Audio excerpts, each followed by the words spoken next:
Hello and welcome to your Sunday evening sport news here on NBC One. I'm Jeanette Krauses, your anchor for tonight, coming live from Oshakati studio. As we wrap up your sport weekend, we have a lot lined up for you. Before we bring you all the stories, let's take a look at the stories that made headlines. African Stars clinch 9th league title with 2-0 win over Ongos. Erongo runners step up training ahead of Sanlam Alliance Coastal Marathon. And table tennis development drive tournament supports talent identification in Windhoek. Join us for the details after the break.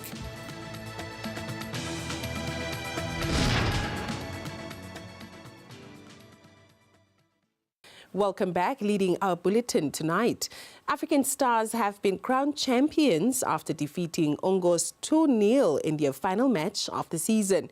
With the title rivals Chula Chula also in action elsewhere, Stars needed a win to remove any doubt, and they delivered.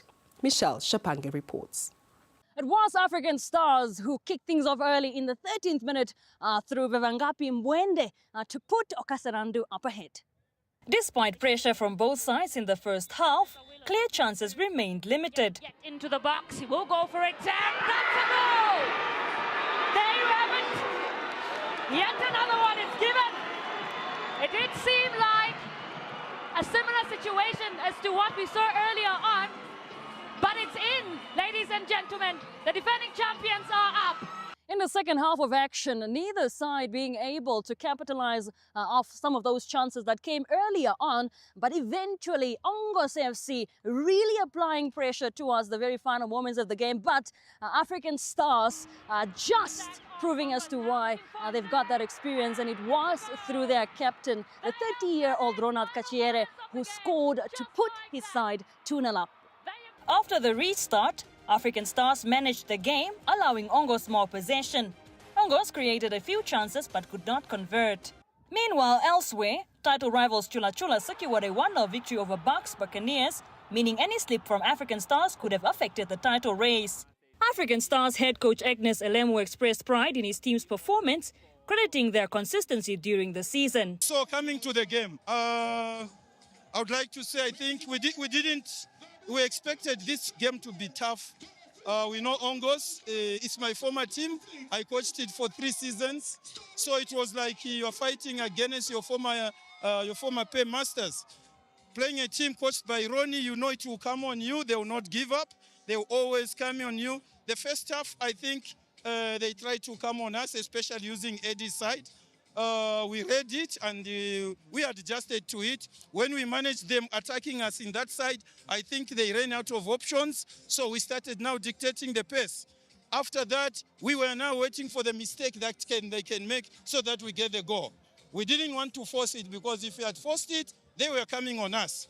So we took our time until the second half when they started making mistakes, when they wanted to force a win on us, and then they opened up and we started getting the goals. That made a difference. Meanwhile, Ongos FC head coach Ronnie Kanalelo acknowledged the challenge of facing African Stars, noting that his team fell short. If you look at the whole game, they score through a free kick.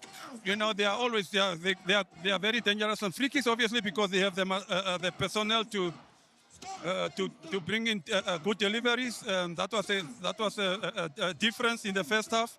And overall, I mean, our goalkeeper was in trouble. Yes, we didn't also give enough in our attack.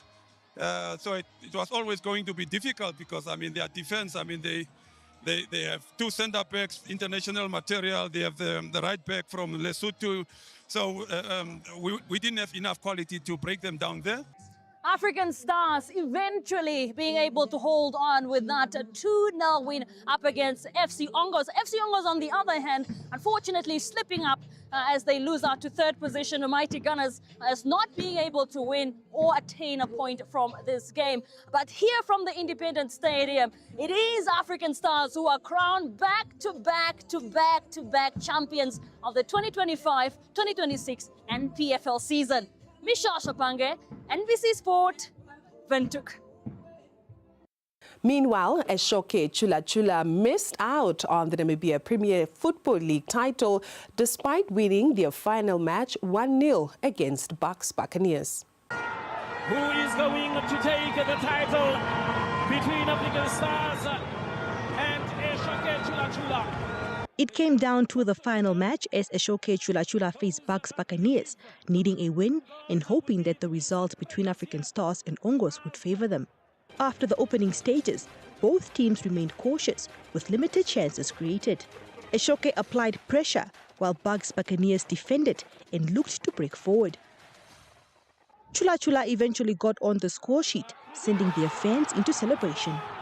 The goal was enough to give the home team all 3 points, but with African Stars scoring 2 unanswered goals against UNAM, Chula Chula's hopes started fading. 1-0 is how it ended, and Coach Sikerete summed up how close the title race was. The game was very fine.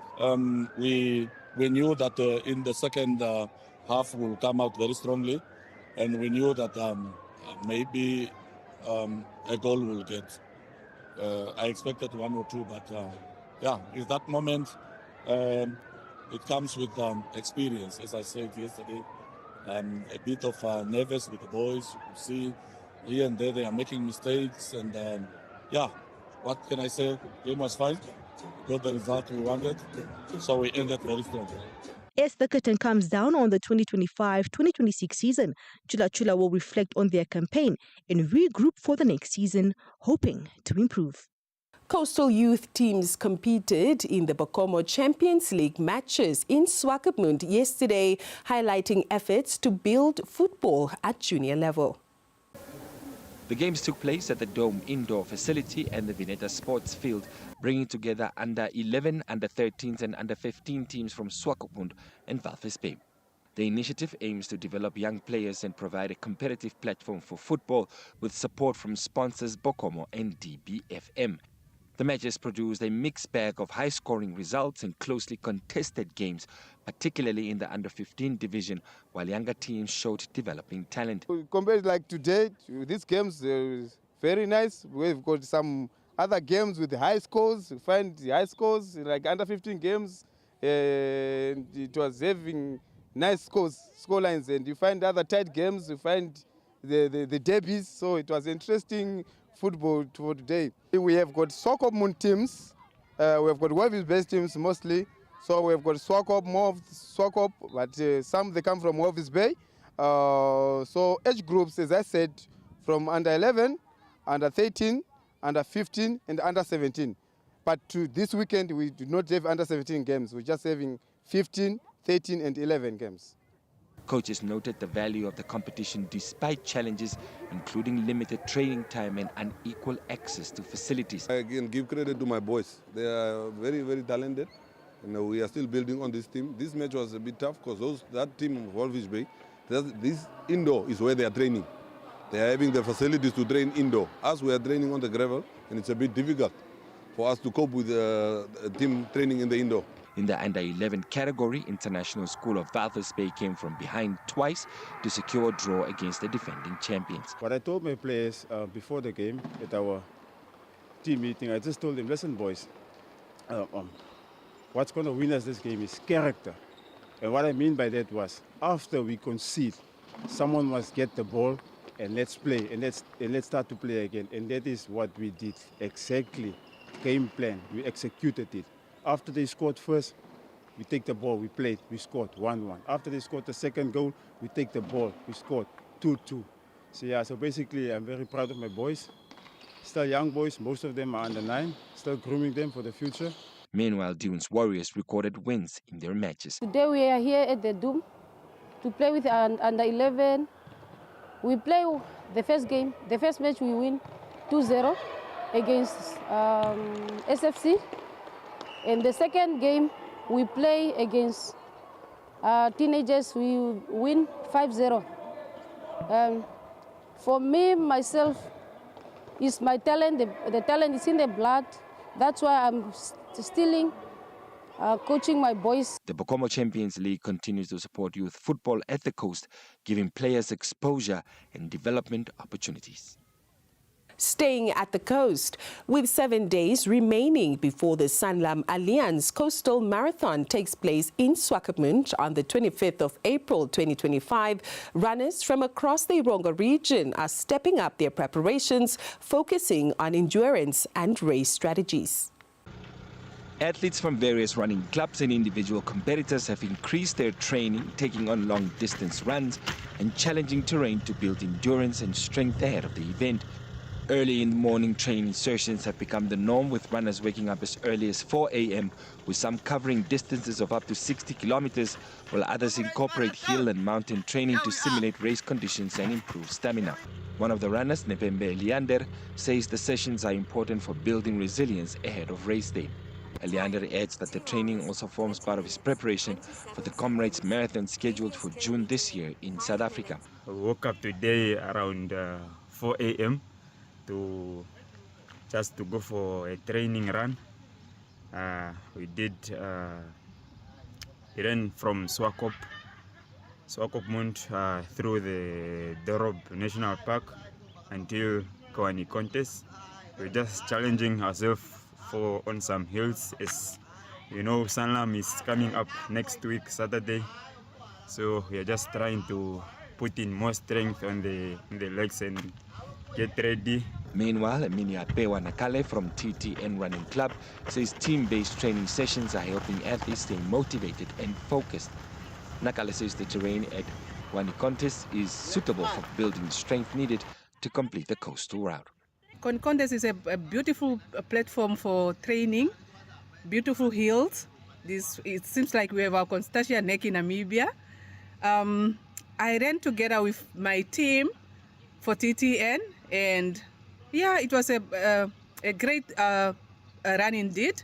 We did 21 kilometers in 2 hours, 22 minutes, but my target for Sanlam at least under 2 hours, 21 kilometers. As the countdown continues, runners across the region remain focused, aiming to deliver solid performances when the Sanlam Alliance Coastal Marathon takes place in Swakopmund, Saturday, the 25th of April.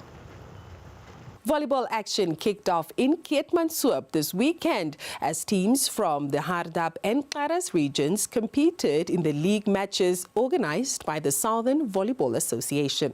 The league season is currently underway at the PK de Villiers Volleyball Court. Participating teams include Quaver, Oranjemund, Keetmanshoop, Waganas, Bucht, Rural Revival from Malteheer, Keetmanshoop Municipality and Hardap Nampol. In the women's division, teams include Keetmanshoop, Waganas, Rural Revival and Hardap Nampol. Councillor Annelies Naus, who officiated at the opening, said in her remarks that events such as the league contributes to the growth of the town. They stimulate local economic activity, like we just recently had the Namibian Newspaper Cup, and there was a huge influx of people coming to Keetmanshoop for the cup. Economic activity brings communities together and place Keetmanshoop firmly on the map as a hub of regional sporting excellence. The proximity of our town, the neighboring regions, positions us uniquely to host and grow competitions that attract talent from across southern Namibia and beyond.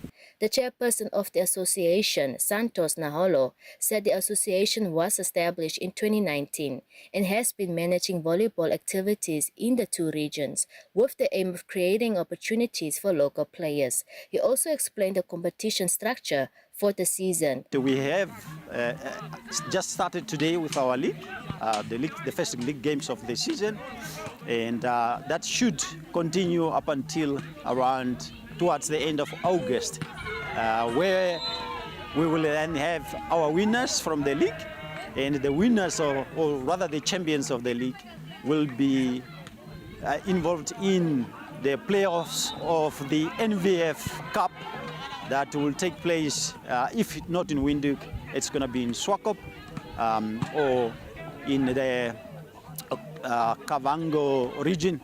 And from that, we will have then the winners being promoted to the National League, which is the MTC VNL.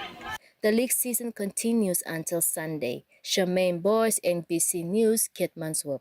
Table tennis in Namibia continues to grow as young players take part in a development tournament aimed at shaping the future of the sport. The Aristech Simona Storm School Tournament Series 2026 took place on Saturday at the Wanderers Sports Stadium, bringing together young table tennis players from various schools. The event featured boys and girls competing across multiple age groups, including under 11, under 13, under 15, under 17, and under 19. It provided a platform for players to test their skills and gain match experience. The tournament aims to identify players for national representation while promoting the growth of table tennis in Namibia. It also helps players improve their technical abilities and understanding of the game. Namibia Table Tennis Association Development Officer Wayne Green said such initiatives are important for strengthening the sport. He noted an increase in participation compared to previous editions, highlighting growing interest at school level. This tournament 3 years ago was a small tournament. You had a couple of familiar names. Running now in 3 years or 4 years, it's grown tremendously, and it's good to see that young people are becoming more and more interested in table tennis. We always need support, especially from your corporate partners. Like Aristech and Simona Storm has graciously come on board to support table tennis, and that's why we have this big event. So if we manage to get more support, we can do more of this in other regions of the country as well. One of the coaches in attendance, Baldwin Sumunji, shared his expectations for the competition. He said his team is prepared and called for more support to develop young players across the country. Expectation was to make our learners or our kids or players to reach the semi-finals or quarter-finals since they are new. But if they reach the finals, we are happy for that, especially on behalf of Elim Primary School. The challenges is tables for table tennis. And apart from tables of table tennis, we have the bats, and we have parents, they don't understand about the time. So it takes long, but we appreciate if the parent can jump in and be supportive, and also other stakeholders to be supportive with that. Meanwhile, Divine Huyaman from Elam Primary School spoke about her experience at the tournament and her goal to improve and compete at higher levels. I enjoyed it. It was very fun. Even though I didn't win, but I enjoyed it. My goal is always to enjoy the game. It's not actually about winning. The tournament concluded on Saturday with winners in each age group announced. We'll bring you international sports stories when we return. Cunha's 43rd minute strike gives Manchester United a away win at Chelsea. And FIFA launches Boots for All initiative in Nairobi. More stories follow after the break.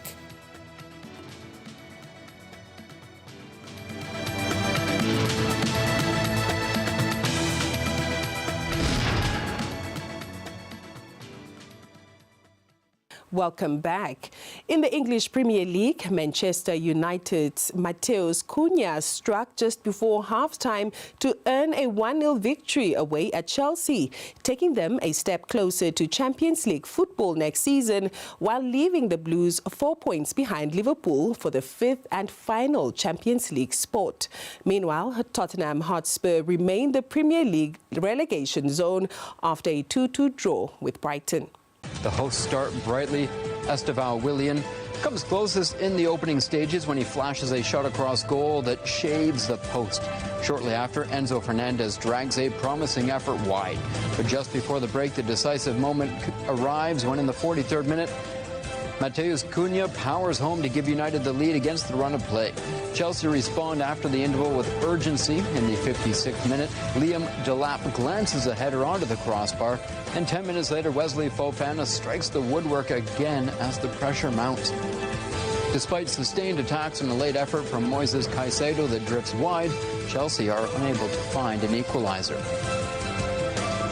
It's the position we want him to be in, you know, and coming off, I think he gives us width at times on one side, but to be in the middle of goal and scoring goals, he's had some really big moments for us, Mateus, and it's just finding them spaces and that composure as well. Like you say, he had the one earlier where he probably a little bit frustrated with himself, and it was a good opportunity and a similar one, and then so to be there again and the composure to put it away shows what he's all about.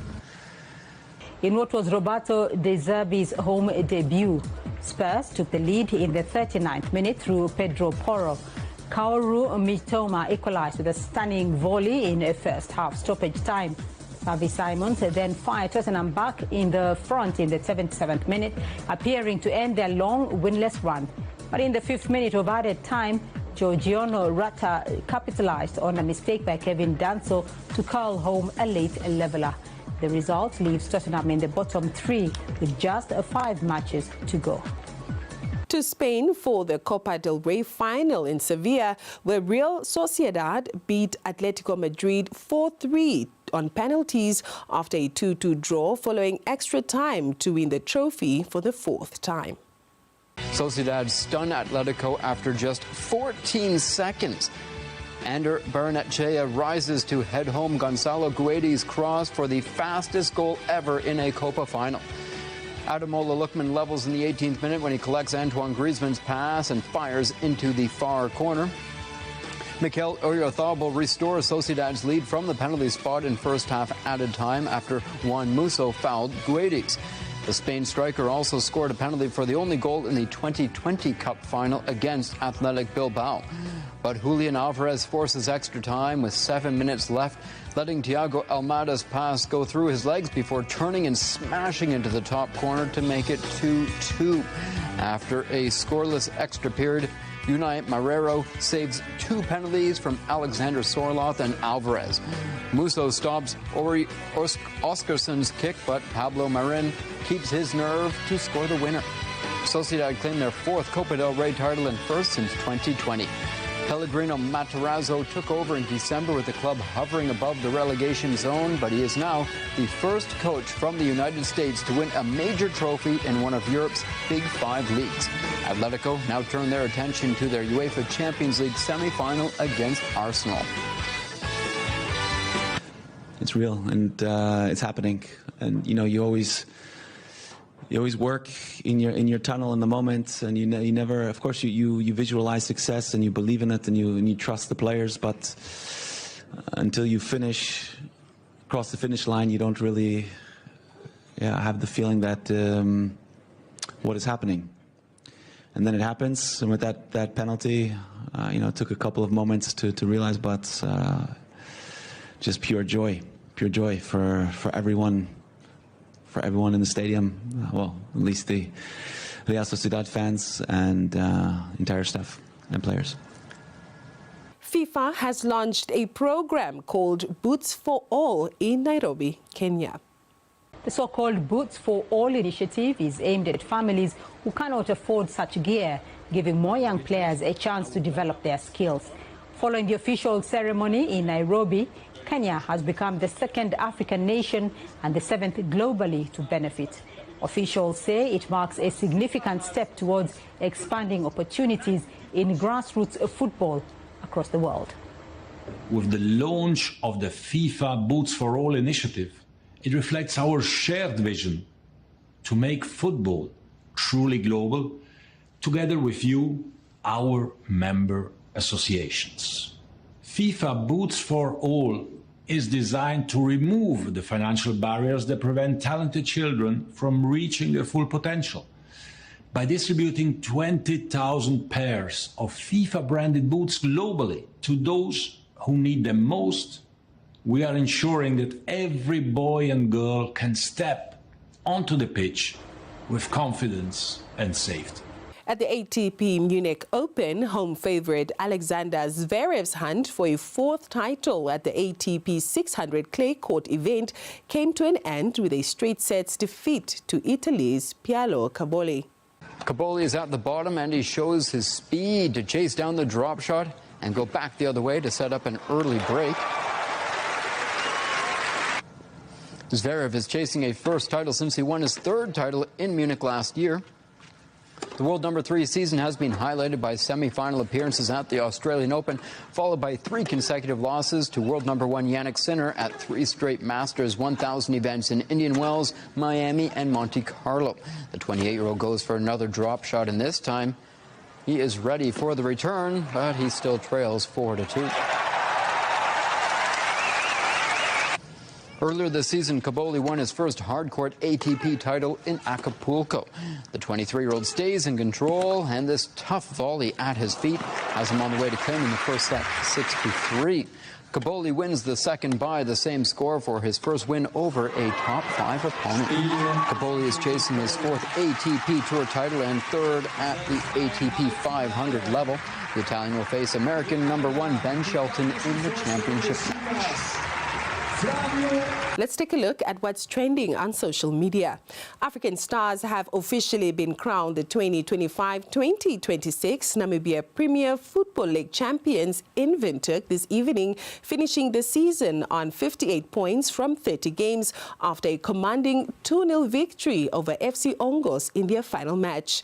It makes a historic achievement for the club as they secured their 4th consecutive league title. Let's take a look at some of your comments. Kicking things off, Eddie Shombe congratulated the champions while also praising their rivals, saying, "Congratulations to African Stars, they deserve it. But heads off to Eshoke Chula Chula, they really gave us something to think about." Meanwhile, Jeff De Kanguma showed full admiration for the champions, commenting, "Congratulations, you proved why you are the best in Namibia." Adding some rivalry flavor, Waruka Kahuva questioned the challengers, saying, "Eshoke really thought they will win the league?" On the other hand, Shove Shove reflected the emotional reaction of fans, commenting, "Pain goes straight to Chula Chula." Replying to that, Chula Chula supporter Amagola David remained hopeful, saying, "We try again tomorrow." And finally, Carlito Montana highlighted the broadcast experience, noting, "Today's my second time watching Namibian football on TV, and I must say I'm impressed with the quality of the video. Well done, NBC and NFA." Before we go, here's a recap of tonight's headlines. African Stars clinched 9th league title win with 2-0 win over Ongos. Erongo runners step up training ahead of Sanlam Alliance Coastal Marathon. And FIFA launches Boots for All initiative in Nairobi.